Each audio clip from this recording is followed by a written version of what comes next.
بسم اللہ الرحمن الرحیم۔ اسلام کی عاملانہ حالت۔ جبکہ دنیا میں نسل انسانی اپنی بہیمی و انعامی منزلیں طے کرتی اور جہالت و وحشت کے تاریک پردوں کو چاک کرتی، خاک و خون میں لتھڑتی، گرتی پڑتی، اٹھتی سنبھلتی،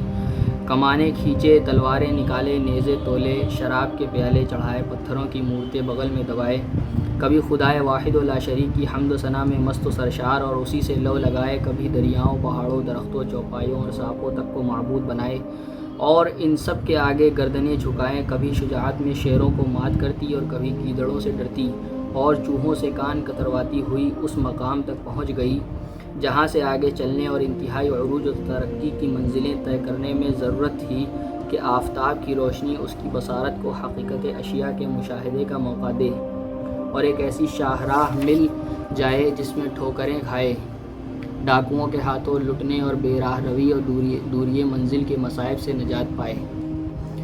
اور انسان اپنے مقصد اعظم یعنی خدا رسی و خدا دانی اور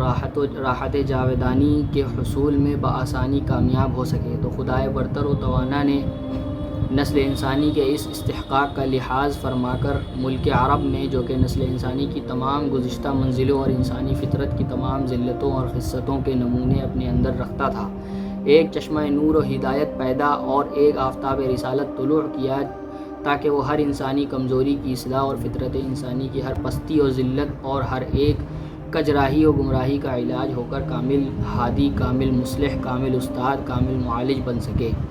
اور نسل انسانی کو وہ شاہراہ مستقیم مل سکے جس پر گامزن ہو کر وہ خطرات راہ سے محفوظ و مامون اپنی منزل پر بآسانی پہنچے اور حصول مرام میں ناکام نہ رہ کر فلاح تام حاصل کر سکے۔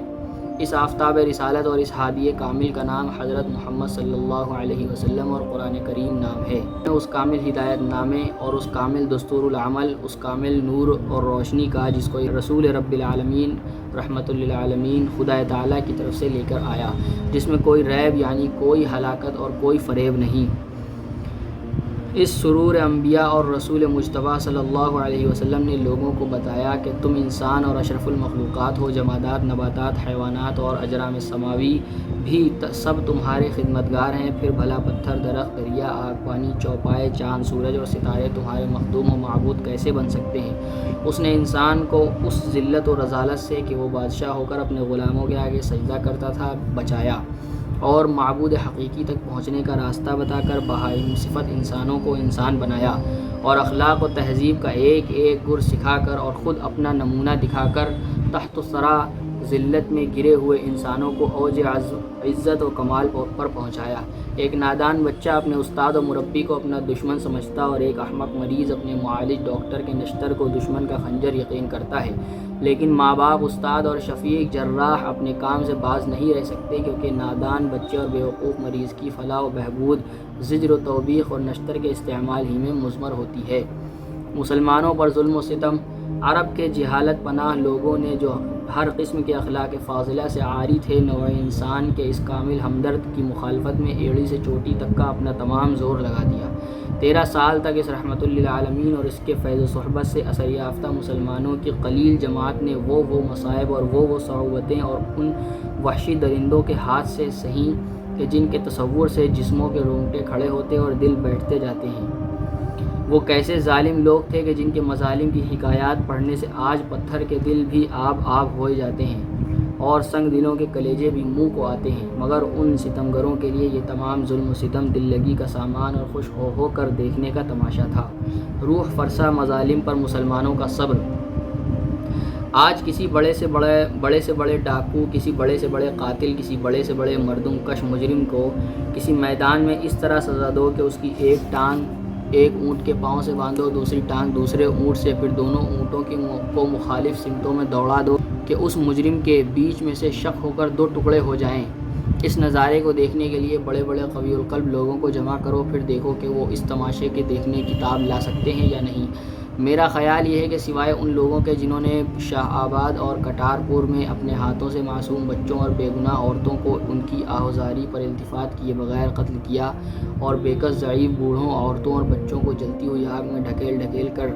جلا ڈالا اور اپنے سامنے ان کو آگ میں تڑپتے، ان کے گوشت، پوست اور چربی کو جلتے اور ان کی ہڈیوں کو مشعل کی طرح جل کر کوئلہ ہوتے ہوئے خوش ہو کر دیکھا، اور کوئی شخص دیکھنے کی تاب نہیں لا سکے گا۔ عرب کے درندہ خو بت پرستوں نے ضعیف مسلمانوں کو یہ اور اس سے بھی بڑھ کر وحشیانہ سزائیں صرف اس لیے دیں کہ مسلمان اس واحد لا شریک خدا کی پرستش کیوں کرتے تھے جو حقیقتاً سب کا خالق، سب کا مالک، رازق اور معبود ہے، اور پتھر کی مورتوں کے آگے سر جھکا کر انسانی شرافت کے ماتھے پر رذالت کا ٹیکا کیوں نہیں لگاتے تھے۔ معصوم بچوں کا صرف اس لیے چورنگ اڑایا گیا کہ ان کے ماں باپ نے خدا کی وحدانیت کو تسلیم کیا۔ گالیاں دینی، پتھر مار کر لہولہان کر دینا، جلتی ہوئی ریت پر لٹانا، سینے پر بھاری پتھر رکھ کر تمام دن گرم زمین پر دھوپ میں ڈالے رکھنا، نکیل ڈال کر دن بھر ساری بستی میں تشہیر کرنا، کوڑوں سے جسم کی کھال ادھیڑنا، ان ظالموں کی معمولی باتیں اور روز مرہ کے دلچسپ تماشے تھے جو بے کس مسلمانوں کے ساتھ کیے جاتے تھے۔ اس میں ایک لفظ آیا ہے چورنگ، اس کا مطلب ہے تلوار سے 4 ٹکڑے کرنا، 4 ٹکڑے۔ ان روح فرسا جاں-گداز مظالم و مصائب کو مسلمانوں کی بے گناہ، پاک اور قلیل جماعت نے جس صبر و استقامت اور تحمل کے ساتھ 13 برس تک برداشت کیا، ان کی نظیر دنیا میں کوئی شخص ہرگز پیش نہیں کر سکتا۔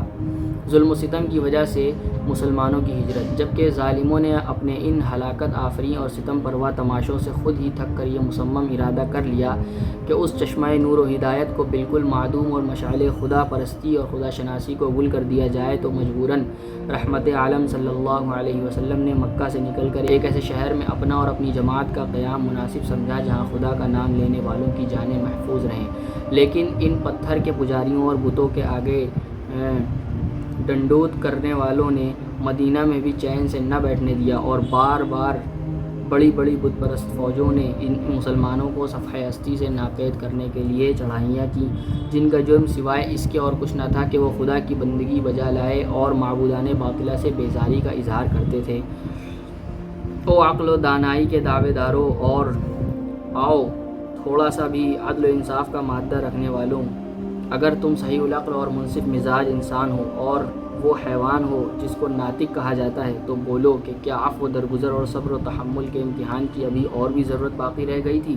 اور کیا اس کے بعد بھی ان درندوں کو جو اسلام کی تعلیم لوگوں کے کانوں تک پہنچنے میں حارج تھے، راستے سے ہٹانے اور اپنی جان کے بچانے میں تلوار کا استعمال کرنا کوئی جرم تھا؟ ان درندوں کی درندگی دور ہوتے ہی کلمہ حق کی آواز بآسانی لوگوں کے کانوں تک پہنچی، اور یکلخت تمام عرب جو مجموعہ رذائل بنا ہوا تھا، اس آواز کو لبیک کہنے کے بعد یکایک منبع فضائل بن گیا۔